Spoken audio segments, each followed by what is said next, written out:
नमस्कार दोस्तों। भारत ने अपनी जियोपॉलिटिक्स की ताकत दिखाते हुए बांग्लादेश की बॉर्डर को चारों तरफ से घेर लिया है। इसके लिए भारत ने एक हाई स्पीड रोड नेटवर्क और कलादान मल्टी मॉडल प्रोजेक्ट का सहारा लिया है, जिसके माध्यम से भारत कोलकाता, म्यांमार और नॉर्थ ईस्ट को एक दूसरे से कनेक्ट करते हुए एक ऐसा सर्कल बना रहा है जिससे बांग्लादेश को चारों तरफ से घेर लिया जाएगा।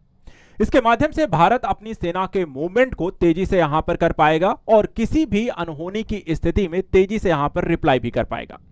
पिछले कुछ समय से देखा जाए तो बांग्लादेश लगातार भारत को टारगेट कर रहा है। कभी चिकन नेक कॉरिडोर को लेकर, कभी ग्रेटर बांग्लादेश के मैप के माध्यम से पश्चिम बंगाल और नॉर्थ ईस्ट को बांग्लादेश में दिखाने की कोशिश कर रहा है। इसके साथ साथ चीन और पाकिस्तान के साथ भी अपने रक्षा सहयोग बढ़ाता हुआ दिखता है। ऐसी स्थिति में भारत का कलादान स्ट्राइक बांग्लादेश का चीन और पाकिस्तान के साथ गठजोड़ को पूरी तरीके से फेल करने में सक्षम है। आज इस वीडियो के माध्यम से हम इसी मुद्दे को समझेंगे। आखिर क्या है Kaladan multi modal project, Bharat का हाई स्पीड रोड नेटवर्क कैसे बांग्लादेश के चारों तरफ से घेरने में हम सक्षम हैं, चीन और पाकिस्तान की तरफ क्यों बांग्लादेश ज्यादा निर्भर हो रहा है। इस जियोपॉलिटिक्स के मुद्दे को आज की इस वीडियो के माध्यम से डिटेल से समझते हैं। आप सभी का स्वागत है आजाद यूपीपीएससी एकेडमी पे। मैं रावेंद्र सिंह। आज समझेंगे इंटरनेशनल पॉलिटिक्स को। सबसे पहले यहां पर देखा जाए, भारत ने जो एक रणनीति अपनाई है, ये आप जो मैप यहां पर देख रहे हैं, ये है आपका बांग्लादेश। और इस बांग्लादेश को अगर आप देखें तो कोलकाता से होते हुए, चिकन नेक कॉरिडोर से होते हुए, नॉर्थ ईस्ट से होते हुए म्यांमार तक कनेक्टिविटी, और म्यांमार से होते हुए हम यहां पर वापस से सी रूट के माध्यम से कोलकाता को से जुड़ते हैं। और इस तरीके से बांग्लादेश को हम चारों तरफ से घेर लेंगे। यानी कि किसी भी तरीके की मूवमेंट में भारत अपनी सेना का प्रयोग बांग्लादेश में किसी भी तरफ से कर सकता है। इसको थोड़ा और समझते हैं कि आखिर भारत ने इस तरीके का प्रोजेक्ट डेवलप क्यों किया है। तो यहां पर देखें तो हाल फिलहाल ये कुछ गतिविधियां डेवलप हुई हैं। ये जो है मोहम्मद यूनिस, इनकी बहुत ज्यादा दोस्ती हो चुकी है शहबाज शरीफ और चीन के शी जिनपिंग से। हाल फिलहाल में देखा जाए तो दोनों ही यहां पर अपने रक्षा सहयोग को बढ़ाता हुआ दिखाई देता है। इसके कुछ एग्जाम्पल आपको दिखाते हैं। हुआ क्या कि शुरुआती समय में जब भारत बांग्लादेश के संबंध बिगड़ते हैं तो उसके बाद बांग्लादेश भारत पर अटैक करना शुरू करता है।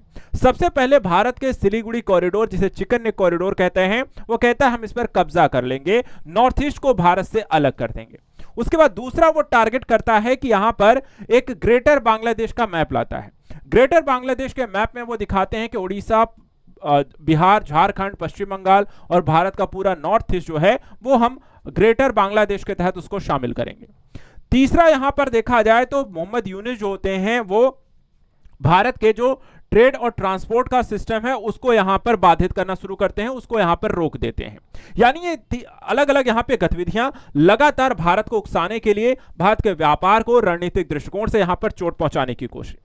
ये यहीं नहीं रुकते हैं। इसके बाद देखिए, इसके बाद अगर हम देखें तो ये शुरू होता है, बांग्लादेश का पाकिस्तान प्रेम शुरू हो जाता है।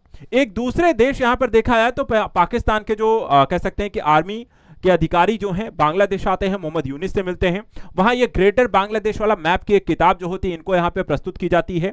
दूसरी तरफ यहां पे बांग्लादेश के जो टॉप अधिकारी हैं, मिलिट्री अधिकारी हैं, वो पाकिस्तान जाते हैं, आसिम मुनीर से वहां पर मिलते हैं। इसके अलावा अगर देखें तो यहां पर आप देखें तो दोनों ही देशों के, यानी कि बांग्लादेश और पाकिस्तान की जो नेवी है वो यहां पर साथ में रक्षा सहयोग को लेकर के काम करना शुरू करती है। यानी ये सी चीजें यहां पर रक्षा के क्षेत्र में मिलिट्री जो यहां पर आपको इंटरफेरेंस है वो धीरे धीरे गठजोड़ जो है बनता हुआ दिखाई दे रहा है। और यहीं पे नहीं, ये इसमें कड़ी और जुड़ जाती है। आफ्टर 54 ईयर यानी 54 साल बाद कोई भी पाकिस्तानी वॉरशिप जो होती है वो बांग्लादेश के यहां पर बंदरगाह पर पहुंचती है। और इसको लेकर के देखा है तो भारत के लिए भी यह चिंता का विषय है, क्योंकि स्वतंत्रता के पश्चात, यानी कि भारत ने ही बांग्लादेश को स्वतंत्र कराया था और उसके पश्चात पाकिस्तान की यह पहली यहां पर वॉरशिप है। इससे यहां पर देखिए 1971 का युद्ध हुआ था, उस युद्ध के बाद ही यहां पर यह वॉरशिप आती है सैफ नाम की। तो यह एक चिंता का विषय है। तो एक तरफ यहां पर इनका पाकिस्तान और दूसरी तरफ ये चीन के साथ भी अपने संबंधों को विकसित कर रहे हैं। यहां पर आप देखिए ये है लाल मोरिन हाट। यहां पर देखा जाए तो चीन के साथ मिलकर के बांग्लादेश जो है वो एक एयर बेस स्टेशन क्रिएट कर रहा है, जहां से भारत का सबसे कमजोर कड़ी यानी चिकन नेक को कॉरिडोर को टारगेट करने के लिए इसे डेवलप किया जा रहा है। इसके अतिरिक्त चीन के साथ ही इन्होंने एक समझौता किया है कि राफेल के विरुद्ध यहां पर चीन से ये 20 J-10CE जेट्स यहां पर खरीदेंगे, जो कि भारत के राफेल के विरुद्ध यहां पर लाल मोननहाट जैसे क्षेत्रों पे खड़ा किया जाएगा और किसी भी स्थिति में यहां पर अटैक करने की स्थिति भी यहां पर बांग्लादेश अपना सकता है। यानी कि एक तरीके से भारत को टारगेट करने की कोशिश यहां पर लगातार की जा रही है और उनकी जो मिलिट्री है उसको भी इस तरह से वो डेवलप कर रहे हैं। कोशिश कुछ मिलाकर ऐसी है कि बांग्लादेश, पाकिस्तान और चीन मिलकर के यहां पर इस क्षेत्र में भारत को घेरने की एक कोशिश शुरू कर चुके हैं और इसी दृष्टिकोण से भारत ने अपना यहां पर शुरू किया है टारगेट, जो विजन, उसी को कलादान यहां पर स्ट्राइक के नाम से हम देख रहे हैं। भारत ने इसका एक तोड़ निकाला चीन, पाकिस्तान और बांग्लादेश के गठजोड़ का। भारत ने बांग्लादेश को ही चारों तरफ से घेरने के लिए डेवलप कर लिया है अपना कलादान मल्टी मॉडल प्रोजेक्ट के साथ साथ एक यहां पर link north east west Kolkata bypassing Bangladesh, यानी कि एक हाई स्पीड रोड नेटवर्क भी यहां पर जोड़ेगा और ये कोलकाता से शुरू होते हुए यहां पर आप देखें सिलीगुड़ी कॉरिडोर से होते हुए आपका भारत के नॉर्थ ईस्ट के रीजन से होते हुए यहां पर म्यांमार तक जाएगा और म्यांमार से फिर हम यहाँ पे सी रूट से जुड़ जाएंगे और इस तरीके से बांग्लादेश को हम सर्कल कर लेंगे। ये पूरी प्रक्रिया अगर आप देखें तो इसमें कोलकाता, सिलीगुड़ी, शिलोंग, सिलचर, आइजोल, इसके अलावा लवांग लाल है, सोरिनपुरी है, पलटवा है और सितवे है। तो ये यहां पर कुछ भारतीय और आपको म्यांमार के क्षेत्र हैं। स्थिति कुछ ऐसी होने जा रही कि इंडिया ने सबसे पहले अपना एक सी रूट डेवलप किया। ये सी रूट जो होता है म्यांमार से कोलकाता को सितवे का जो म्यांमार का पोर्ट है उसे कोलकाता पोर्ट से जोड़ देगा और एक साथ ही साथ यहां पर एक सितवे पोर्ट से आपको कलादान एक नदी है जिस पर एक यहां पर आपको डेवलप किया जाएगा इनलैंड वाटरवेज और उसके साथ एक रोड नेटवर्क जो कि यहां पर आपको जोड़ देगा नॉर्थ ईस्ट को इसके बाद फिर यहां पे प्रपोज्ड हाई स्पीड कॉरिडोर से यहां पर जोड़ दिया जाएगा। इस तरीके से पूरी एक न्यू मैरीटाइम रूट डेवलप होगी जो बांग्लादेश की अब हमें यहां पर जरूरी नहीं है किसी भी ट्रेड व्यापार के लिए। नॉर्थ ईस्ट को देखा जाए तो म्यांमार के माध्यम से एक नया व्यापार करने का मार्ग मिल जाएगा और उसके साथ साथ यहां पर एक रूट जो होता है यहां से उनको सड़क के माध्यम से, दूसरा जो रूट यहां पर सी के माध्यम से मिल जाएगा भारत से कनेक्ट होने का। यानी नॉर्थ ईस्ट को दो अलग अलग मार्गों के माध्यम से हमें बांग्लादेश के बिना जरूरत के नॉर्थ ईस्ट के रीजन को हम रिवाइव कर सकते हैं, एक तरफ नहीं दो तरफ से। इसके तरफ यहां पर थोड़ा सा और डिटेल से बताते हैं।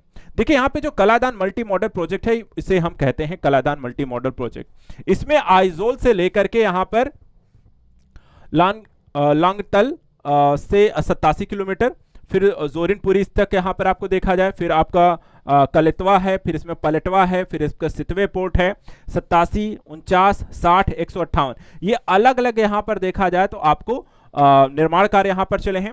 फिर उसके बाद 539 किलोमीटर सितवे से कोलकाता पोर्ट को इंटरकनेक्ट किया गया है और ये सी रूट और कलादान नदी इनलैंड वाटरवेज और उसके बाद फिर देखा जाए तो यहां पर आपको सी रूट के माध्यम से कलेक्ट किया जा रहा है। इसके अलावा जो हाई स्पीड रेलवे नेटवर्क की रोड नेटवर्क की बात कर रहे हैं तो इसमें आप देखें तो पूरी तरीके से हम इसे नॉर्थ ईस्ट से कनेक्ट करने जा रहे हैं। इसमें जो भारत के सभी कह सकते हैं नॉर्थ ईस्ट के राज्य इसमें शामिल हैं, चाहे आपका आसाम हो, आपका अरुणाचल प्रदेश है, आपका नागालैंड, मणिपुर, मिजोरम, त्रिपुरा, इन सभी को देखा जाए तो रोड नेटवर्क से कनेक्ट कर दिया जाएगा और रोड नेटवर्क से कनेक्ट होने के साथ ही साथ इन्हें कलादान मल्टी मॉडल प्रोजेक्ट से कनेक्ट कर दिया जाएगा। और इस तरीके से देखा है तो बांग्लादेश की जो यहाँ पर कोशिश है कि चीन और पाकिस्तान के साथ मिलकर के भारत को घेरने की, तो भारत ने यह बता दिया है कि साउथ एशिया की जियोपॉलिटिक्स में भारत यहां पर बांग्लादेश को जब चाहे तब बता सकता है कि हम यहां पर आप पर कभी भी जिस तरीके से आजादी दिलाई है हम आपको टुकड़ों में भी बांट सकते हैं और आपके यहां पर हिस्सों को अलग अलग कर सकते हैं। इसलिए बांग्लादेश को सुधर जाना चाहिए क्योंकि भारत ना तो आप उनसे मिलिट्री पावर के हिसाब से, ना ही जियोपॉलिटिक्स के लिहाज से, ना ही जीडीपी के लिहाज से आप भारत से यहां पर आगे हैं और पाकिस्तान को भारत कई बार धूल छुटा चुका है। अगर इतिहास में अगर आपने नहीं देखा तो वर्तमान में भी आप देखिए 2025 में ही भारत ने ऑपरेशन सिंदूर करके ये बताया है कि जब वो पाकिस्तान को परमाणु संपन्न देश की हालत ऐसी कर सकता है तो आप तो उसके आगे कुछ भी नहीं है। तो इसलिए यहां पर चीन और पाकिस्तान का सहारा लेना बंद करें और सुधर जाएं, उसी में आपकी यहां पर भलाई है। तो आज के लिए यहां पर इतना ही।